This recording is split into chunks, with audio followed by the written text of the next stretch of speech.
Thinking about thinking book का ये second episode है। इसके राइटर हैं KR रवि। पहले एपिसोड में मैंने आपको कुछ 10 पॉइंट्स बताए थे जो हमारे माइंड ब्लॉक की वजह से हमारी थिंकिंग को इम्प्रूव होने से रोकते हैं।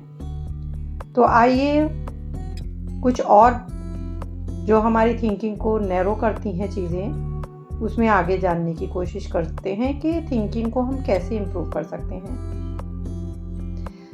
पहला पॉइंट है कि हमारे आर्गुमेंट्स या स्टेटमेंट्स कभी कभी इस तरह से बेस्ड होते हैं कि वो नई और पुरानी चीज़ों को ग्राउंड बना के उन्हीं के ऊपर हम बोल देते हैं। फॉर एग्ज़ाम्पल, कुछ नई चीज़ों को हम रिजेक्ट कर देते हैं, वहीं हम कुछ पुरानी चीज़ों को एक्सेप्ट कर लेते हैं, और वाइस वर्सा। कभी कभी हम पुरानी चीज़ों को अच्छा बताकर उन्हें एक्सेप्ट कर लेते हैं और नई चीज़ों को नहीं कहकर रिजेक्ट कर देते हैं। तो कुछ लोग ऐसे ही मान लेते हैं कि ये चीज़ या ये बिलीफ अच्छा है क्योंकि ये ट्रेडिशनल है, ये तो हम काफ़ी टाइम से करते आ रहे हैं। अपना बिल्कुल भी उस चीज़ में दिमाग नहीं लगाते। इसके विपरीत किसी चीज़ को कह देते हैं कि ये अच्छी है क्योंकि नई है, और अपनी बात की उसी तरह से हम जस्टिफिकेशन दे देते हैं। कभी पुरानी चीज़ों को आउटडेटेड कहकर रिजेक्ट कर देते हैं, और कभी पुरानी चीज़ों को अच्छा बताकर उन्हें एक्सेप्ट कर लेते हैं। ऐसा नहीं होना चाहिए। उस चीज़ की जो प्रेजेंट कॉन्टेक्स्ट में क्या इम्पोर्टेंस है, उसकी समझ होनी, अंडरस्टैंडिंग होनी बहुत इम्पॉर्टेंट है।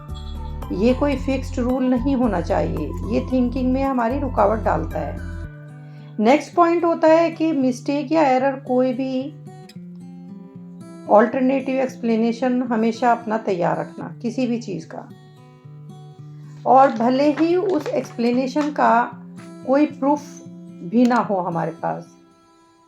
जैसे कि कोई आसमान में हमें रोशनी दिखाई दे और हम तुरंत कह दें, अरे ये तो UFO है, अनआइडेंटिफाइड फ्लाइंग ऑब्जेक्ट।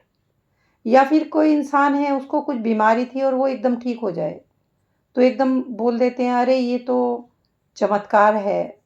यानी उसको किसी रिलीजियस या अंधविश्वास से जोड़ देते हैं। कोई एफर्ट ही नहीं करते उस बात का सही कारण जानने का, यानी डेलिब्रेट थिंकिंग नहीं करते, जो मन में आया बोल दिया। तो ये बहुत गलत होता है। थर्ड होता है डोगमास को बिना क्वेश्चन किए मान लेना, यानी जो सिद्धांत चले आ रहे हैं उनको बिना क्वेश्चन किए तुरंत मान लेते हैं। फिक्स्ड मेंटल रूटीन फॉलो करते रहते हैं। मैकेनिकल थिंकर, ये लोग अपनी मीडियोकर थिंकिंग को डेवलप नहीं करते।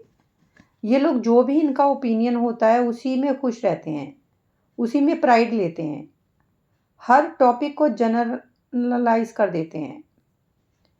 इनमें कोई क्यूरियोसिटी नहीं होती, ना ही ये नई इन्फॉर्मेशन को जानना चाहते। इसी तरह के लोग अक्सर कहते हैं कि हमें पता है, ये चीज़ सही है। ये किताबें भी नहीं पढ़ते। They hate changing their mind. इनकी ईगो अनकॉन्शियसली इसमें इन्वॉल्व रहती है। ये लोग अपना व्यू चेंज करना अपनी कमज़ोरी समझते हैं। ये लोग इतने रिलीजियस दिखाते हैं खुद को कि जैसे रिलीजन में इनका पूरा विश्वास है, और सिर्फ ये लोग ही सही तरह से पूजा करना या प्रेयर करना जानते हैं। इन शॉर्ट कहें तो they are too lazy to think. Next होता है ओपिनियन से चिपके रहना, कि जो पता है वो पता है, जो नहीं पता वो भी इन्हें पता है। मतलब ये लोग ये मानना नहीं चाहते कि जो चीज़ इन्हें नहीं पता है उसको ये एक्सेप्ट कर लें। हालांकि अच्छी थिंकिंग के लिए ज़रूरी ये है कि जो चीज़ हमें पता है वो ठीक है, और लेकिन ये जो चीज़ हमें नहीं पता है तो हम ये कह सकते हैं कि नहीं, ये हमें नहीं आती, और उसके लिए अपनी कोई भी जस्टिफिकेशन देना वो ठीक नहीं है। सिर्फ अपनी ओपिनियन को सही ठहराना सही नहीं होता। नेक्स्ट पॉइंट होता है रेक्टेंगुलर थिंकिंग। ये लोग हर आइडिया, प्रॉब्लम या इशू को क्लासिफाई कर देते हैं, उस चीज़ को या तो सही कह देंगे या गलत, या गुड कह देंगे या बैड। जबकि ट्रू इंटेलिजेंट ये होता है कि दो अपोजिट आइडियाज़ के होने के बावजूद भी लोगों में नया सोचने की या नया करने की पावर हो। दो कैटेगरी में, गुड या बैड, ट्रू या फॉल्स में किसी चीज़ को बांटने के बजाय उन दोनों अपोजिट्स को बीच का रास्ता देखना भी बहुत इम्पॉर्टेंट होता है। नेक्स्ट पॉइंट होता है टनल विजन का। सिर्फ एक ही पॉइंट ऑफ व्यू से प्रॉब्लम को देख पाना। इस तरह के लोगों को बोलते हैं प्रिजनर्स ऑफ थिंकिंग पैटर्न। हालांकि गुड थिंकर हमेशा डिफरेंट एंगल से चीज़ों को देखता है, ओपन माइंड होके देखता है, और ये कल्टीवेट करना इतना इजी भी नहीं होता। ये इस तरह से है जैसे लाइफ सेविंग पैराशूट, जो तभी यूज़फुल होती है जब वो खुलती है। और इसी तरह से हमारा माइंड है। यदि ये डिफरेंट एंगल से सोचने की एबिलिटी हम इसमें डेवलप करेंगे तो ये ओपन होगा जब हम इसको ओपन करना चाहेंगे। नेक्स्ट पॉइंट है थिंकिंग मिसलीड करती है। ज़रूरी इशू से ध्यान हटा के कोई भी स्टेटमेंट दे देना या कोई भी एक्सप्लेनेशन दे देना। फॉर एग्ज़ाम्पल आप समझिए, जैसे हेल्थ हैज़ार्ड्स हैं, उनका काम है हेल्थ इश्यूज़ पे काम करना, लेकिन यदि उनसे पूछा जाए कि वो सिगरेट पे रोक क्यों नहीं लगाते, तो वो कह देते हैं कि सिगरेट इंडस्ट्री से एम्प्लॉयमेंट मिलता है, इसलिए इसके एडवर्टाइजमेंट को और इसको बंद नहीं कर सकते। इसको रेड हेरिंग कॉन्सेप्ट कहते हैं, यानी मुद्दे से ध्यान हटा के उस बात को सामने वाले को भटका देना। ये काम होता था पुराने समय में। कैदी जब जेल तोड़ के भागते थे तो अपने पीछे एक वो सड़ी हुई मछली वहाँ फेंक देते थे, जिससे कि खोजी कुत्ते उसको स्मेल ना कर सकें, उनको पकड़ ना सकें।